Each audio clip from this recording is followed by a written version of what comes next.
Olá a todos e bem-vindos aos tutoriais do Zeo Route Planner. Neste vídeo, vou explicar a diferença entre as plataformas driver e fleet no Zeo e como você pode alternar entre elas. Vamos primeiro entender em qual plataforma você está. Atualmente estamos na plataforma Single Driver. Este é o lugar onde as entregas são executadas. Aqui, os motoristas podem visualizar suas rotas atribuídas. Alguns usuários têm acesso a ambas as funções como o mesmo login, especialmente proprietários de frotas que também realizam entregas. Nesse caso, você não precisa de duas contas separadas. Você pode simplesmente alternar entre as plataformas driver e fleet a qualquer momento.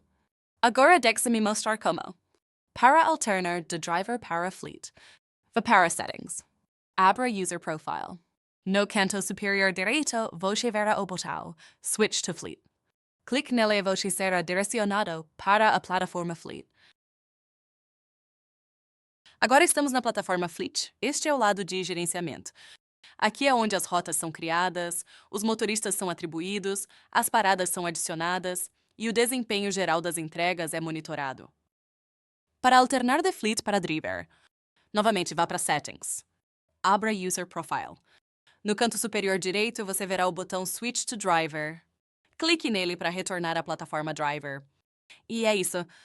Alternar entre as plataformas é rápido e simples, dependendo se você deseja gerenciar as operações ou executar as entregas. Obrigado por assistir. E fique ligado para mais atualizações do Zeo Route Planner.